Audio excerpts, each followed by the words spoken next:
تلك الرسل فضلنا بعضهم على بعض منهم من كلم الله ورفع بعضهم درجات وآتينا عيسى ابن مريم البينات وأيدناه بروح القدس ولو شاء الله ما اقتتل الذين من بعدهم من بعد ما جاءتهم البينات ولكن اختلفوا فمنهم من آمن ومنهم من كفر ولو شاء الله ما اقتتلوا ولكن الله يفعل ما يريد. يا أيها الذين آمنوا أنفقوا مما رزقناكم من قبل أن يأتي يوم لا بيع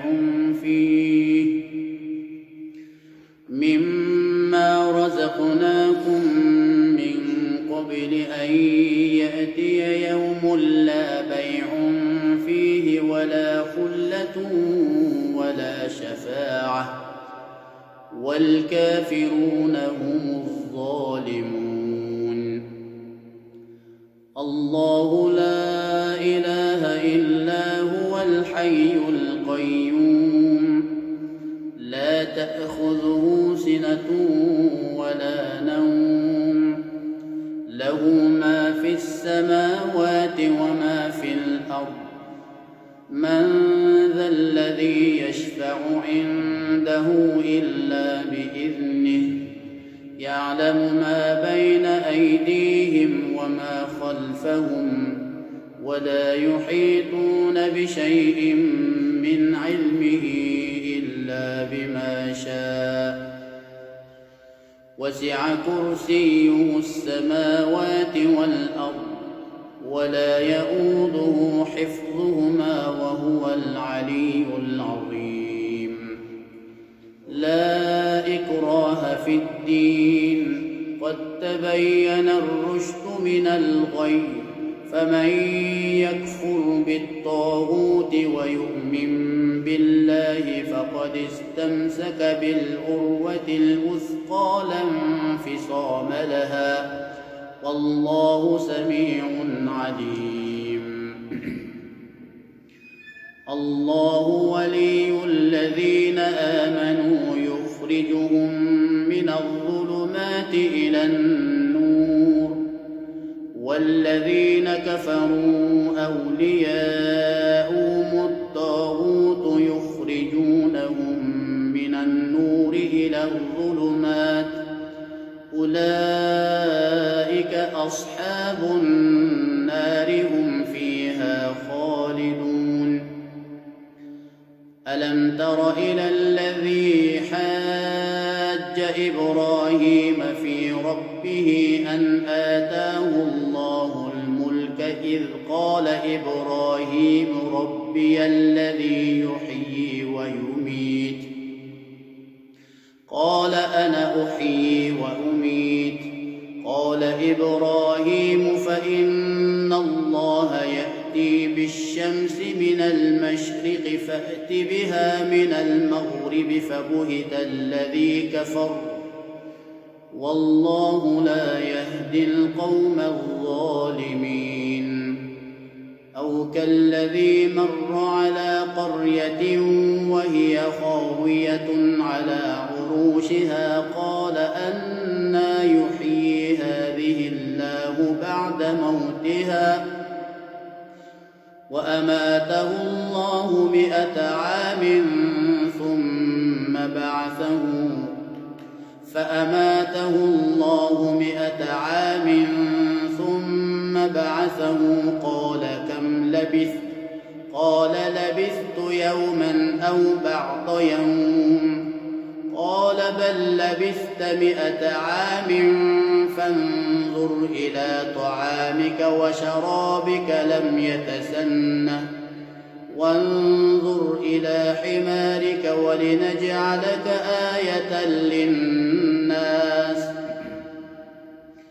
وانظر إلى العظام كيف ننشزها ثم نكسوها لحما فلما تبين له قال أعلم أن الله على كل شيء قدير. وإذ قال إبراهيم رب أرني كيف تحيي الموتى قال أولم تؤمن قال بلى ولكن ليطمئن قلبي قال فخذ 4 من الطير فصرهن إليك ثم اجعل على كل جبل منهن جزءا ثم ادعهن يأتينك سعيا واعلم أن الله عزيز حكيم. مثل الذين ينفقون أموالهم في سبيل الله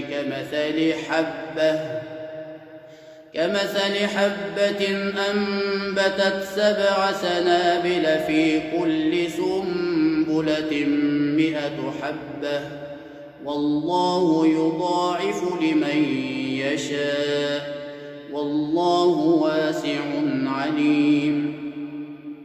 الذين ينفقون أموالهم في سبيل الله ثم لا يتبعون ما أنفقوا منا ولا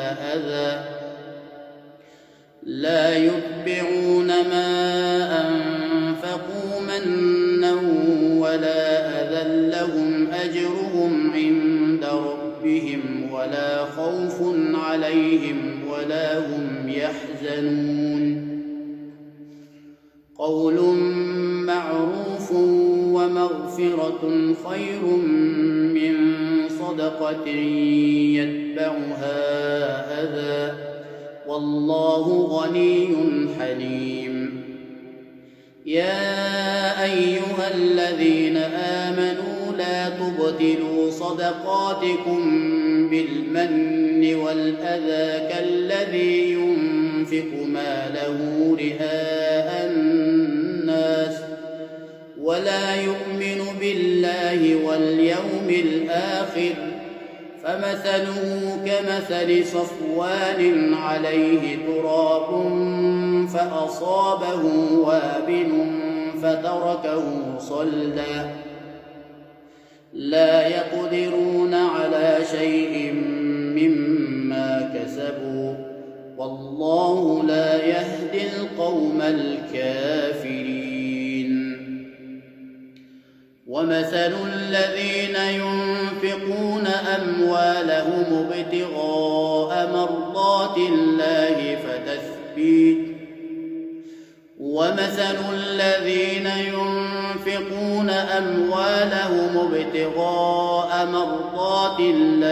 وتثبيتا من أنفسهم كمثل جنة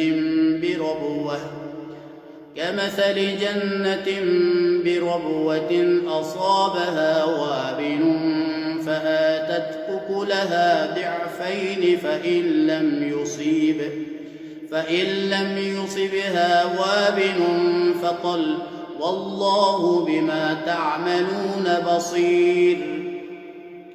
أيود أحدكم أن تكون له جنة من نخيل وأعناب تجري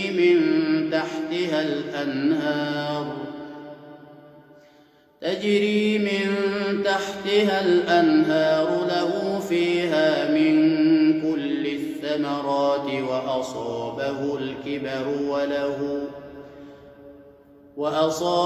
الكبر وله ذرية ضعفاء فأصابها إعصار فيه نار فاحترقت كذلك يبين الله لكم الآيات لعلكم تتفكرون.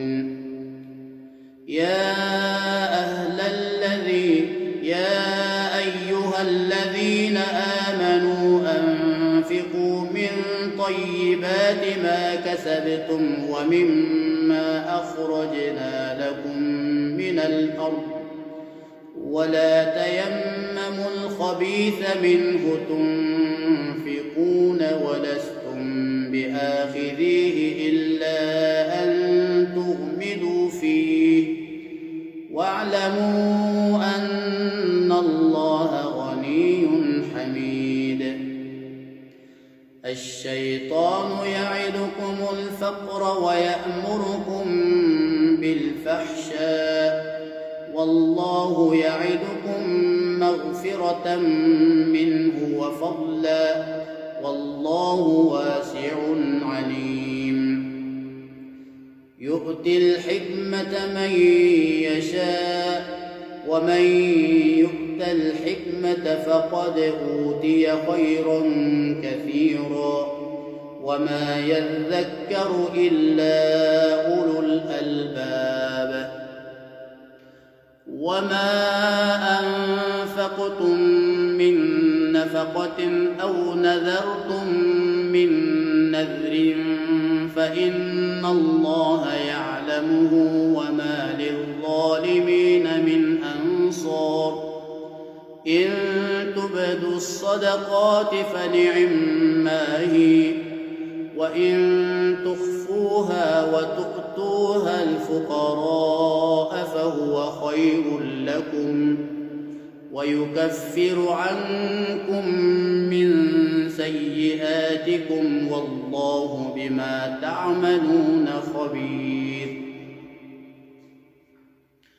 ليس عليك هداهم ولكن الله يهدي من يشاء وما تنفقوا من خير فلأنفسكم وما تنفقون إلا ابتغاء وجه الله وما تنفقوا من خير يوفى إليكم وأنتم لا تظلمون. للفقراء الذين أحصروا في سبيل الله لا يستطيعون ضربا في الأرض يحسبهم الجاهل أغنياء من التعفف تعرفهم بسيماهم لا يسألون الناس إلحافا. وما تنفقوا من خير فإن الله به عليم.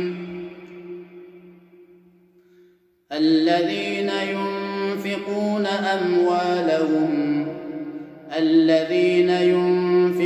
أموالهم بالليل والنهار سرا وعلانية فلهم أجرهم عند ربهم ولا خوف عليهم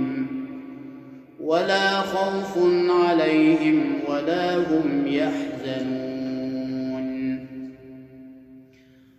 الذين يأكلون الربا لا يقومون إلا كما يقوم الذي يتخبطه الشيطان من المس ذلك بأنهم قالوا إنما البيع مثل الربا وأحل الله البيع وحرم الربا.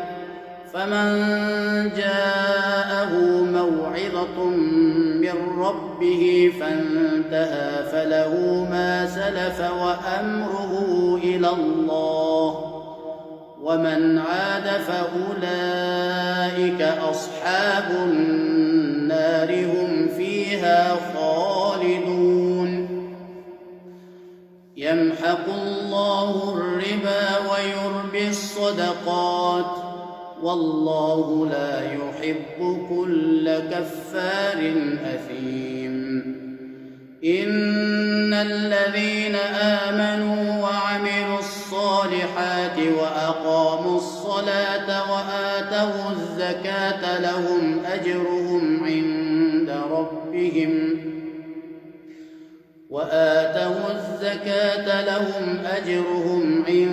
ربهم ولا خوف عليهم ولا هم يحزنون.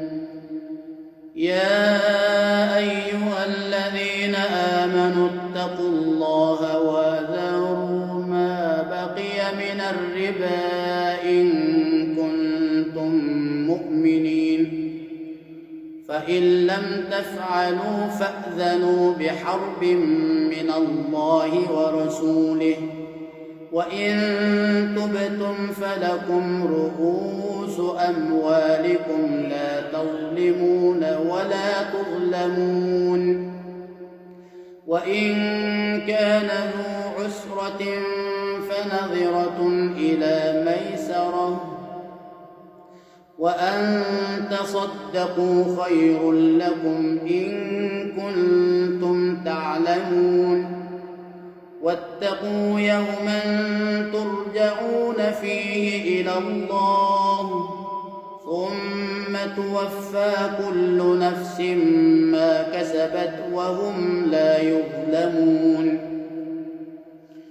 يا أيها الذين آمنوا إذا تداينتم بدين إلى أجل مسمى فاكتبوه، وليكتب بينكم كاتب بالعدل، ولا يأب كاتب أن يكتب كما علمه الله، فليكتب وليملل الذي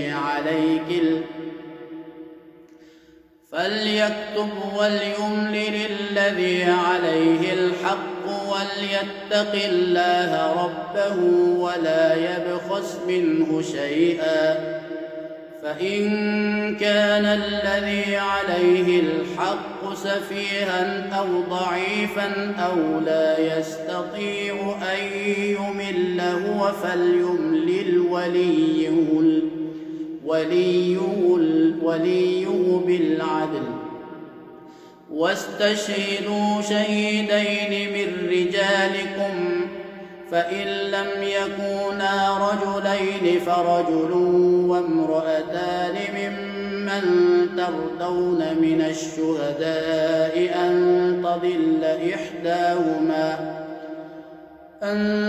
تضل إحداهما فتذكر إحداهما الأخرى، ولا يأبى الشهداء إذا ما دعوا، ولا تسأموا أن تكتبوه صغيرا أو كبيرا إلى أجله، ذلكم أقسط عند الله وأقوم للشهادة وأدنى ألا ترتابوا إلا أن تكون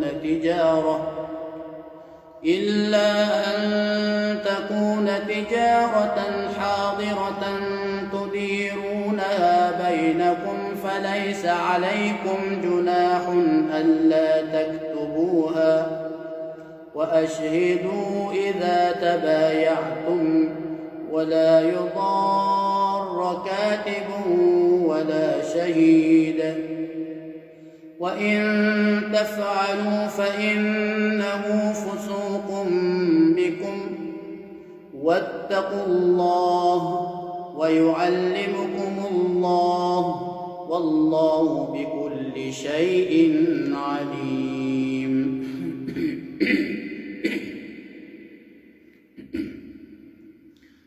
وإن كنتم على سفر ولم تجدوا كاتبا فرهان مقبوضة، فإن أمن بعضكم بعضا فليؤد الذي اؤتمن أمانته وليتق الله ربه، ولا تكتموا الشهادة، ومن يكتمها فإنه آثم قلبه، والله بما تعملون عليم.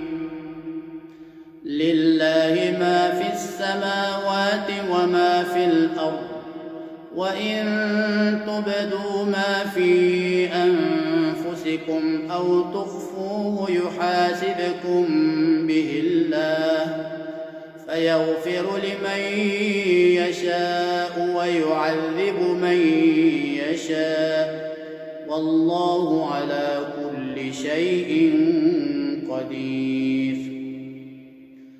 آمن الرسول بما أنزل إليه من ربه والمؤمنون كل آمن بالله وملائكته وكتبه ورسله لا نفرق بين أحد من رسله وقالوا سمعنا وأطعنا غفرانك ربنا وإليك المصير.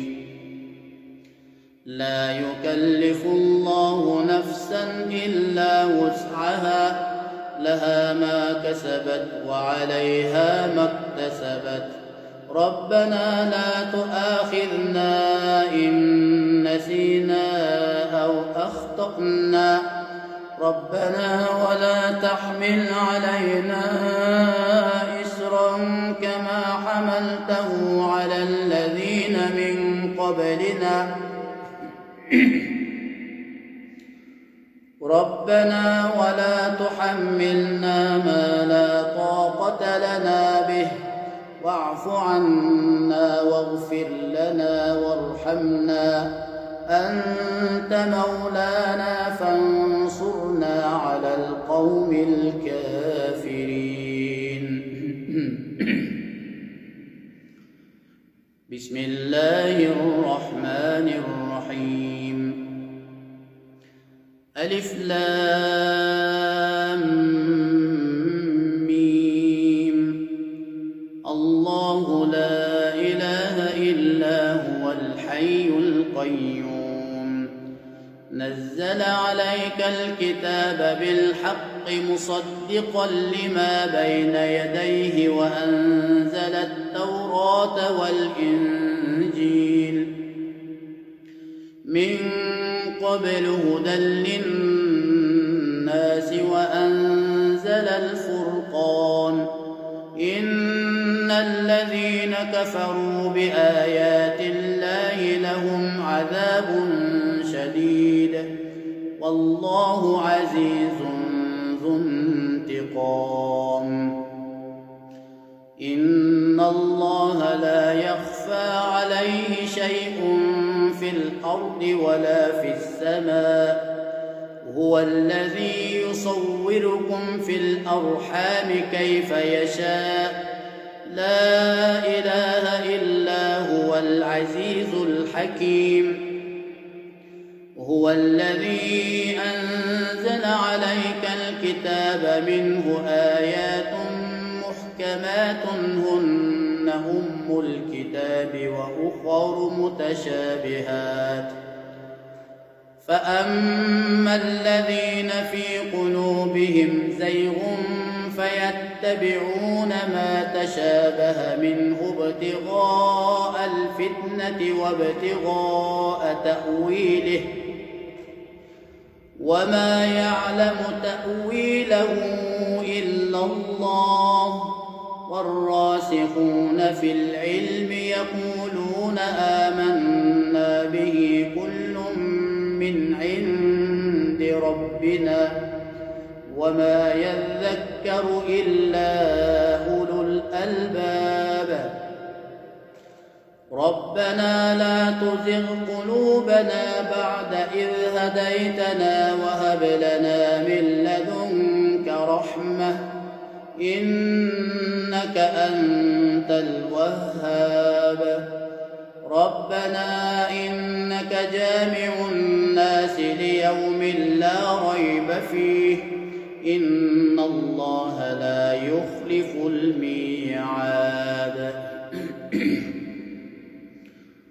إن الذين كفروا لن تغني عنهم أموالهم ولا أولادهم من الله شيئا وأولئك هم وقود النار كدأب آل فرعون والذين من قبلهم كذبوا بآياتنا فأخذهم الله بذنوبهم والله شديد العقاب. قل للذين كفروا ستغلبون وتحشرون إلى جهنم وبئس المهاد.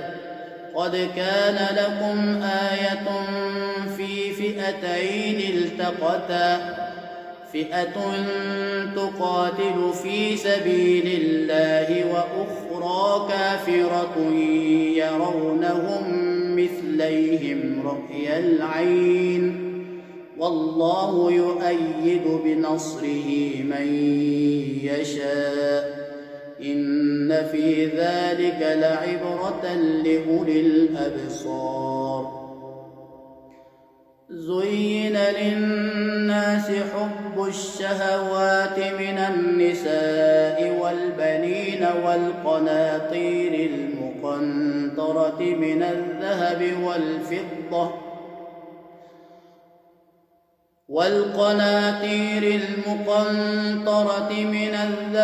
والفضة والخيل المسومة والأنعام والحرث ذلك متاع الحياة الدنيا والله عنده حسن المآب. قل أنبئكم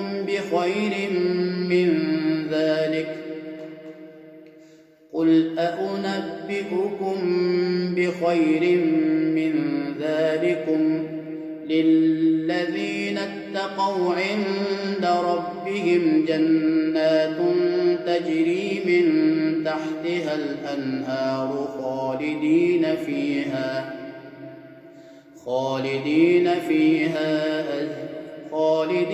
فيها وأزواج مطهرة ورضوان من الله والله بصير بالعباد. الذين يقولون ربنا إننا آمنا فاغفر لنا ذنوبنا وقنا عذاب النار. الصابرين والصادقين والقانتين والمنفقين والمستغفرين بالأسحار.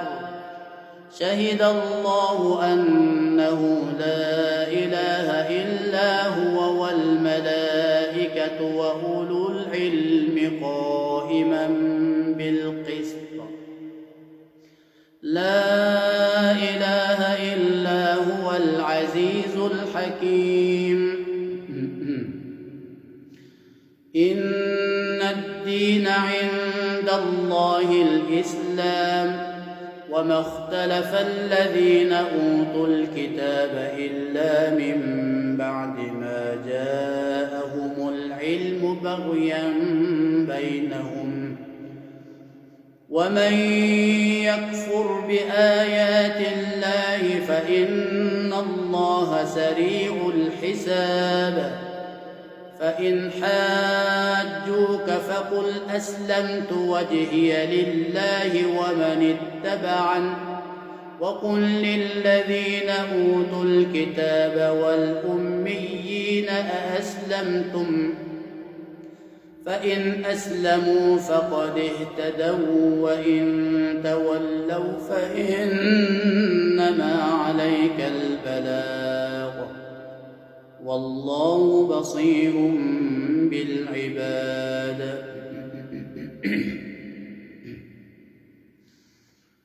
إن الذين يكفرون بآيات الله ويقتلون النبيين بغير حق ويقتلون الذين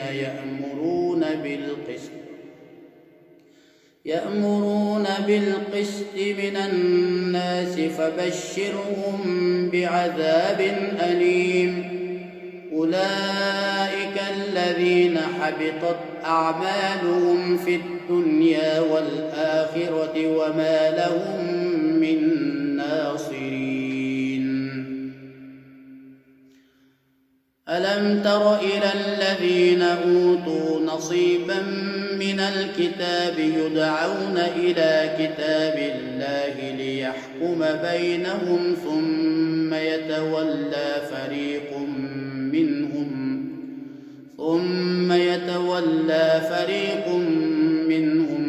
وهم معرضون. ذلك بأنهم قالوا لن تمسنا النار إلا أياما معدودات وغرهم في دينهم ما كانوا يفترون. فكيف إذا جمعناهم ليوم لا ريب فيه ووفيت كل نفس ما كسبت وهم لا يظلمون. قل اللهم مالك الملك تؤتي الملك من تشاء وتنزع الملك ممن تشاء وتعز من تشاء وتذل من تشاء بيدك الخير إنك على كل شيء قدير. تولج الليل في النهار وتولج النهار في الليل وتخرج الحي من الميت وتخرج الميت من الحي وترزق من تشاء بغير حساب. لا يتخذ المؤمنون الكافرين أولياء من دون المؤمنين ومن يفعل ذلك فليس من الله في شيء إلا أن تتقوا منهم تقاه ويحذركم الله نفسه وإلى الله المصير. قل إن تخفوا ما في صدوركم أو تبدوه يعلمه الله ويعلم ما في السماوات وما في الأرض والله على كل شيء قدير. يوم تجد كل نفس ما عملت من خير محضرا وما عملت من سوء تود لو أن بينها وبينه أمدا بعيدا ويحذركم الله نفسه والله رءوف بالعباد. قل إن كنتم تحبون الله فاتبعوني يحببكم الله ويغفر لكم ذنوبكم والله غفور رحيم. قل أطيعوا الله والرسول فإن تولوا فإن الله لا يحب الكافرين. إن الله اصطفى آدم ونوحا وآل إبراهيم وآل عمران على العالمين ذرية بعضها من بعض والله سميع عليم. إذ قالت امرأة عمران رب إني نذرت لك ما في بطني محررا فتقبل مني إنك أنت السميع العليم. فلما وضعتها قالت رب إني وضعتها أنثى والله أعلم بما وضعت وليس الذكر كالأنثى وإني سميتها مريم وإني أعيذها بك وذريتها من الشيطان الرجيم. فتقبلها ربها بقبول حسن وأنبتها نباتا حسنا وكفلها زكريا. كلما دخل عليها زكريا المحراب وجد عندها رزقا. قال يا مريم أنى لك هذا؟ قالت هو من عند الله، إن الله يرزق من يشاء بغير حساب. هنالك دعا زكريا ربه قال رب هب لي من لدنك ذرية طيبة إنك سميع الدعاء. فنادته الملائكة وهو قائم يصلي في المحراب أن الله يبشرك بيحيى مصدقا بكلمة من الله وسيدا وحصورا ونبيا من الصالحين. قال رب أنى يكون لي غلام وقد بلغني الكبر وامرأتي عاقر؟ قال كذلك الله يفعل ما يشاء. قال رب اجعل لي آية. قال آيتك ألا تكلم الناس 3 أيام إلا رمزا واذكر ربك كثيرا وسبح بالعشي والإبكار. وإذ قالت الملائكة يا مريم إن الله اصطفاك وطهرك واصطفاك على نساء العالمين. يا مريم اقنتي لربك واسجدي واركعي مع الراكعين. ذلك من أنباء الغيب نوحيه إليك وما كنت لديهم إذ يلقون أقلامهم أيهم يكفل مريم وما كنت لديهم إذ يختصمون. إذ قالت الملائكة يا مريم إن الله يبشرك بكلمة منه اسمه المسيح عيسى ابن مريم وجيها في الدنيا والآخرة ومن المقربين.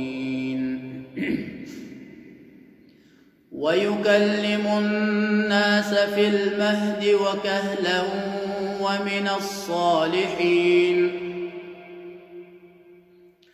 قالت رب أنى يكون لي ولد ولم يمسسني بشر؟ قال كذلك الله يخلق ما يشاء. إذا قضى أمرا فإنما يقول له كن فيكون. ويعلمه الكتاب والحكمة والتوراة والإنجيل ورسولا إلى بني إسرائيل أني قد جئتكم بآية من ربكم أني أخلق لكم من الطين كهيئة الطير فأنفخ فيه فيكون طيرا بإذن الله.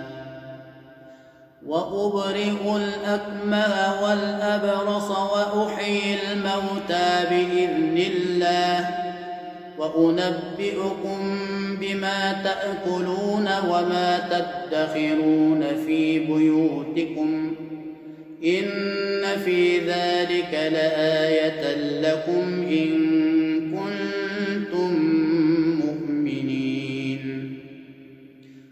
ومصدقا لما بين يدي من التوراة ولأحل لكم بعض الذي حرم عليكم وجئتكم بآية من ربكم فاتقوا الله وأطيعون إن الله ربي وربكم فاعبدوه هذا صراط مستقيم فلما أحس عيسى منهم الكفر قال من أنصاري إلى الله قال الحواريون نحن أنصار الله آمنا بالله واشهد بأننا مسلمون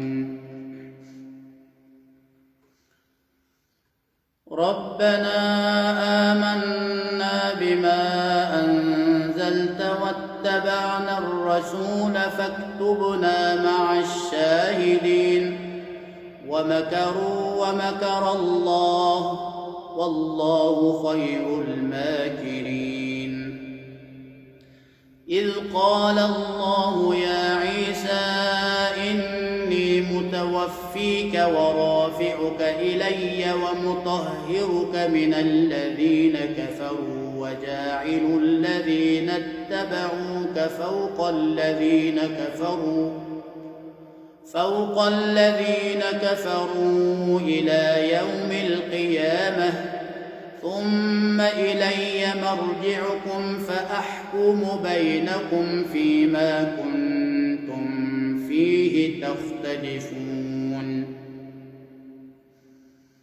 فأما الذين كفروا فأعذبهم عذابا شديدا في الدنيا والآخرة وما لهم من ناصرين وأما الذين آمنوا وعملوا الصالحات فيوفيهم أجورهم والله لا يحب الظالمين ذلك نتلوه عليك من الآيات والذكر الحكيم إن مثل عيسى عند الله كمثل آدم خلقه من تراب ثم قال له كن فيكون الحق من ربك فلا تكن من الممترين فمن حاجك فيه من بعد ما جاءك من العلم فقل تعالوا ندع أبناءنا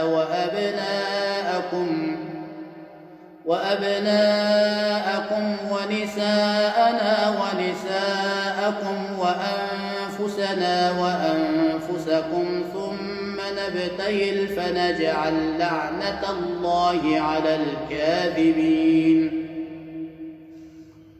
إن هذا لهو القصص الحق وما من إله إلا الله وإن الله لهو العزيز الحكيم فإن تولوا فإن الله عليم بالمفسدين قل يا أهل الكتاب تعالوا إلى كلمة سواء بيننا وبينكم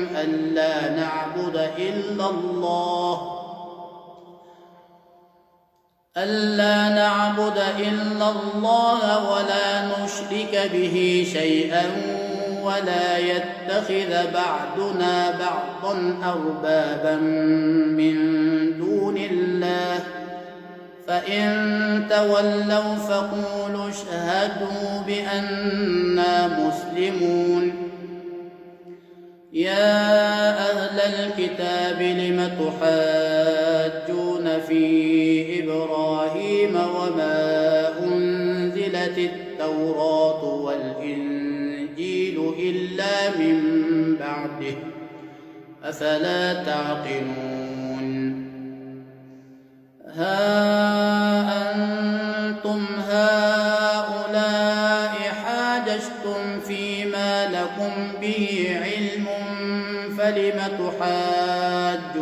فيما ليس لكم به علم والله يعلم وأنتم لا تعلمون ما كان إبراهيم يهوديا ولا نصرانيا ولكن كان حنيفا مسلما وما كان من المشركين إن أولى الناس بإبراهيم للذين اتبعوه وهذا النبي والذين آمنوا والله ولي المؤمنين ودت طائفة من أهل الكتاب لو يضلونكم وما يضلون إلا أنفسهم وما يشعرون يا أهل الكتاب لم تكفرون بآيات الله وأنتم تشهدون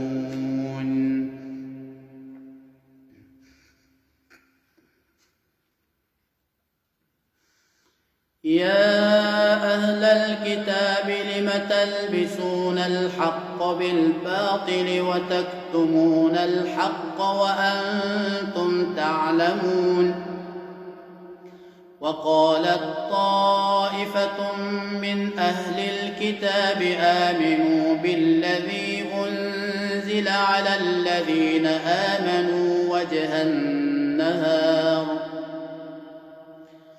أنزل على الذين آمنوا وجه النهار واكفروا آخره لعلهم يرجعون ولا تؤمنوا إلا لمن تبع دينكم قل إن الهدى هدى الله أن يؤتى أحد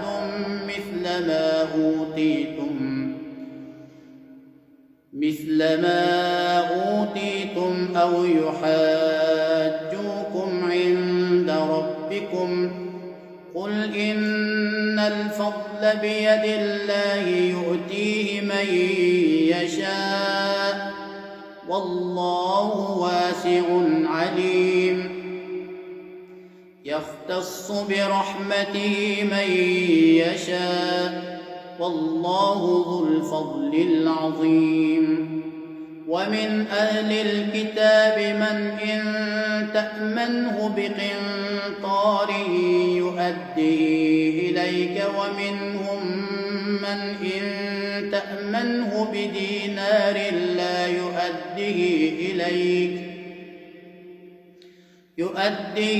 إليك إلا ما دمت عليه قائما ذلك بأنهم قالوا ليس علينا في الأميين سبيل ويقولون على الله الكذب وهم يعلمون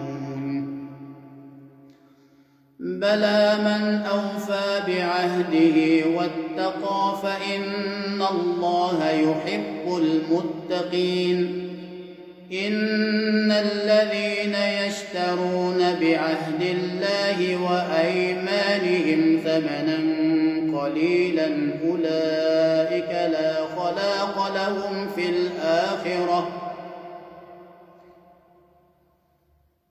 أولئك لا خلاق لهم في الآخرة ولا يكلمهم الله ولا ينظر إليهم يوم القيامة ولا يزكيهم ولهم عذاب أليم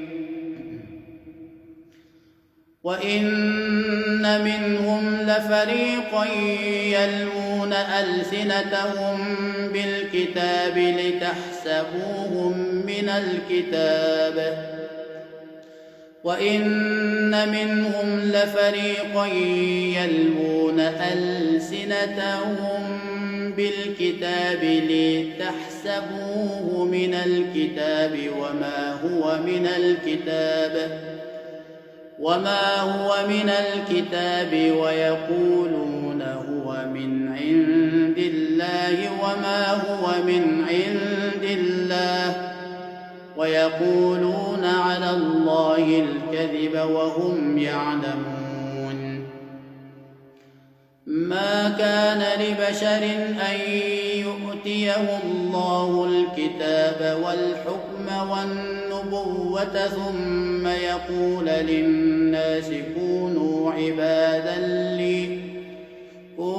عبادا لي من دون الله ولكن كونوا ربانيين بما كنتم تعلمون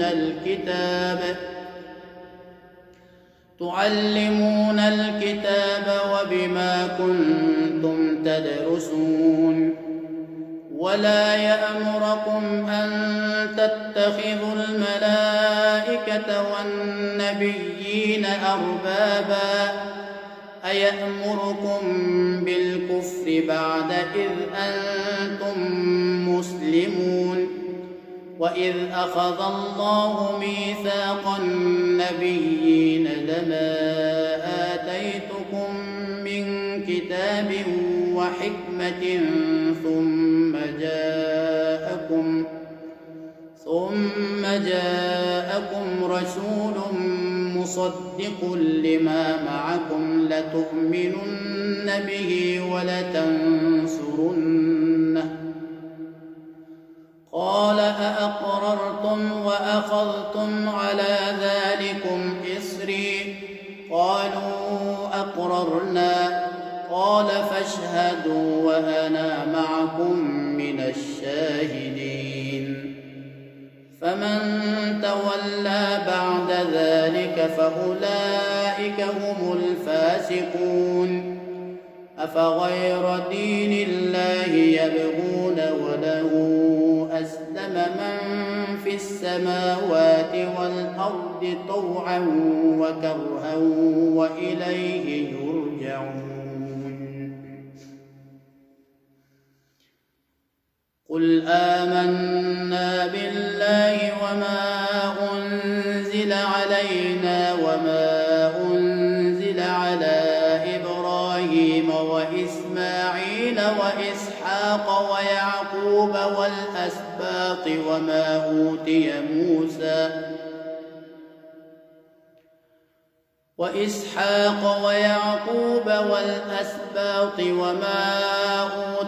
موسى وعيسى والنبيون من ربهم لا نفرق بين أحد منهم ونحن له مسلمون.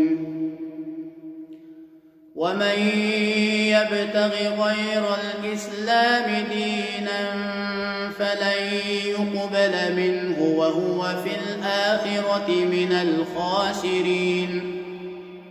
كيف يهدي الله قوما كفروا بعد إيمانهم وشهدوا أن الرسول حق وجاءهم البينات والله لا يهدي القوم الظالمين. أولئك جزاؤهم أن عليهم لعنة الله والملائكة والناس أجمعين خالدين فيها لا يخفف عنهم العذاب ولا هم ينظرون إلا الذين تابوا من بعد ذلك وأصلحوا فإن الله غفور رحيم. إن الذين كفروا بعد إيمانهم ثم ازدادوا كفرا لن تقبل توبتهم وأولئك هم الضالون. إن الذين كفروا وماتوا وهم كفار فلن يقبل من أحدهم ملء الأرض ذهبا ولو افتدى به أولئك لهم عذاب أليم وما لهم من ناصرين. صدق الله العظيم.